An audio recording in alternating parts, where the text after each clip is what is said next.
Les survivants d'Alex Schulman. Traduit du suédois par Anne Karila. Lu par Mathieu Buscato. Niels lance l'urne de toutes ses forces vers son frère. Pierre ne s'y attend pas. Il la reçoit en pleine poitrine. Au bruit, Benjamin comprend instantanément que quelque chose se brise dans le corps de Pierre. Le sternum ou une côte. Depuis toujours, Benjamin pressent les événements bien avant tout le monde. Il sentait se profiler les conflits familiaux longtemps avant qu'ils n'éclatent réellement. Au premier signe d'agacement, aussi subtil et peu perceptible fût-il, il savait comment la querelle naîtrait et comment elle finirait. Mais là, c'est différent. À partir de cet instant, où quelque chose se brise dans la poitrine de Pierre, c'est l'inconnu. Tout, désormais, n'est qu'une terre vierge. Pierre est tombé au bord de l'eau. Il se tâte la poitrine. Niels le rejoint rapidement. « Ça va ?» Il se penche pour aider son frère à se relever. Il a peur. Pierre lui envoie un coup de pied dans les jambes. Niels s'affaisse sur les cailloux. Alors Pierre se jette sur lui. Il roule, se bourre de coups de poing, se frappe au visage, sur le thorax, les épaules, sans cesser de se parler.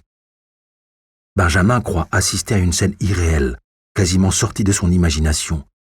Ils se parlent tout en essayant de se tuer. Benjamin ramasse l'urne échouée sur la grève.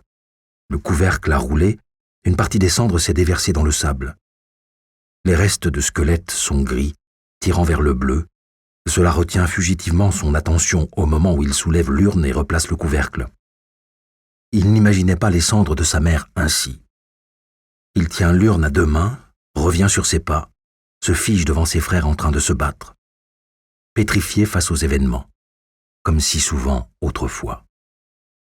Il voit leurs coups maladroits, lourds. En toute autre circonstance, Pierre réduirait son frère en bouillie. Il se bat depuis l'adolescence. Souvenir d'école.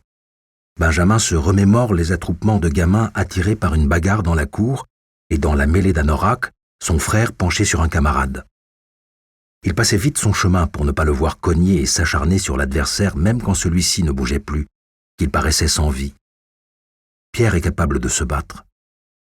Mais cette fois-ci, au bord de l'eau, les chances sont égalisées parce qu'il a une côte cassée et tient à peine debout.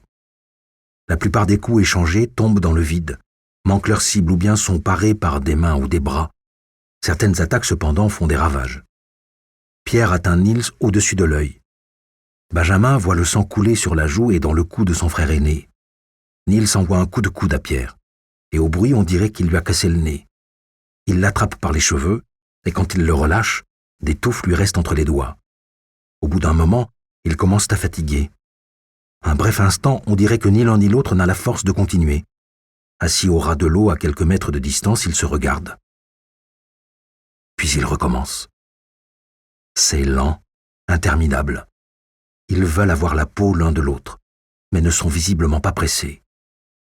Et ils n'arrêtent pas de se parler.